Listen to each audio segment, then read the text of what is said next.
So, talks about what it's going to take to get I just saw a sign. agencies at all levels of government. It was an advertisement, a billboard advertising, a billboard with the advertisement placed on it.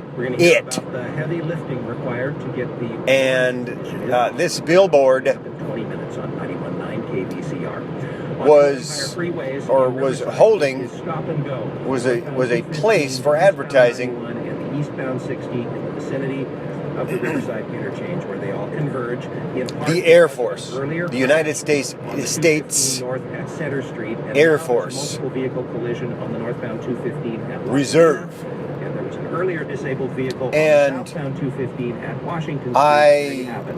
And in Chino Hills, the I don't know. I've never been in the military. I've never had a job where I got paid to do a military job.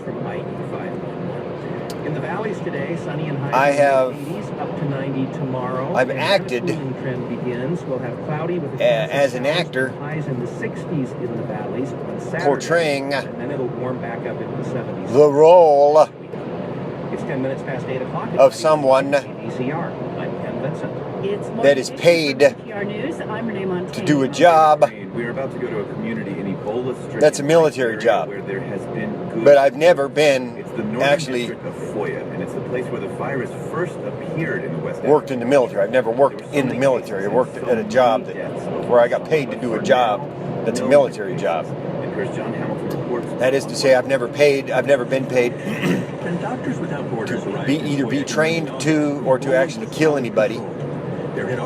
I've never had a job where I've been trained to or actually at the peak there were 125 patients. Worked on anything or fixed anything or set anything up to kill anybody or supported anything to kill anybody like that for the military, in a military job. Now I have supported a lot of things are designed to kill people. I pay my taxes and all that stuff. So I mean I do pay other people to kill for me, and I pay for other people to be trained to kill for me, but I myself have never been paid, nor have I ever been paid to, nor have I ever done any killing on my own. We've had an average of around 10 patients. Like that. So things are very obviously. I don't think I could. But they're not. Some people they don't want to kill people, so they just pay other people to do it for them, and that's why I pay my taxes, so that I can pay other people to kill for me.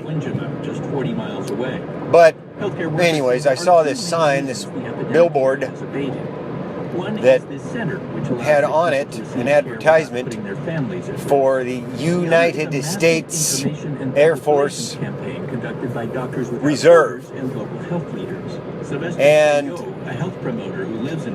it had a picture of something like a plane, stealth bomber of some kind, or stealth fighter, or a jet, or a drone plane, or something. A helicopter, something.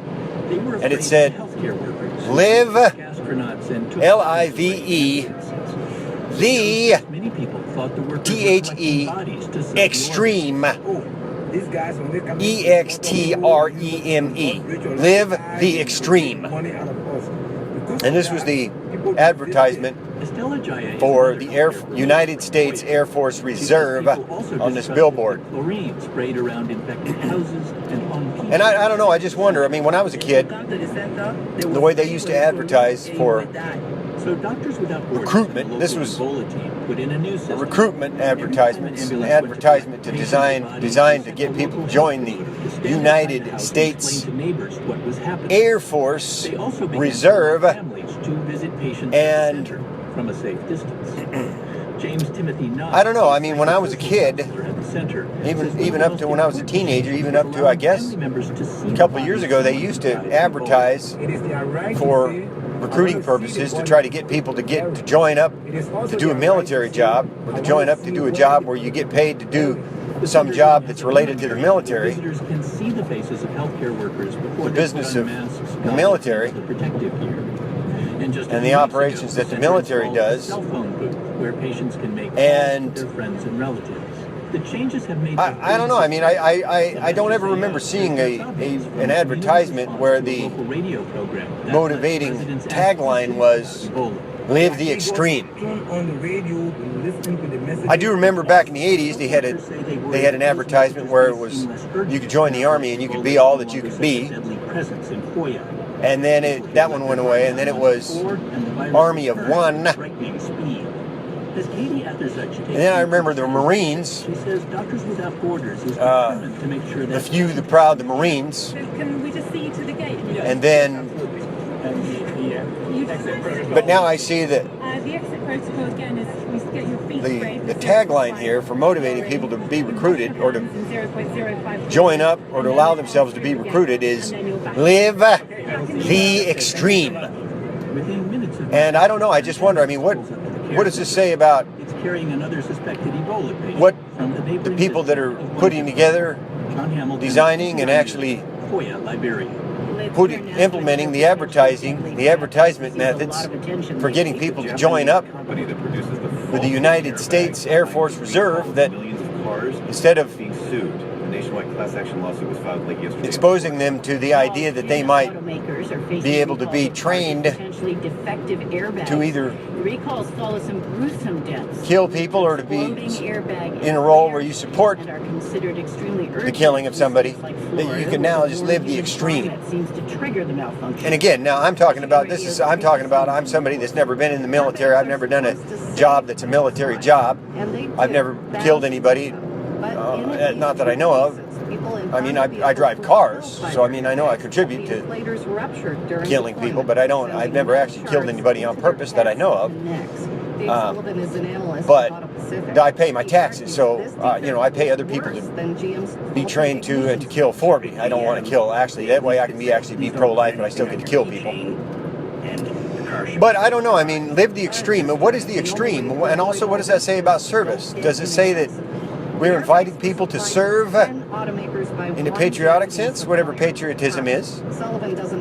Are we inviting people to serve in a community service sense, whatever a community is, or for the national interest, whatever that is?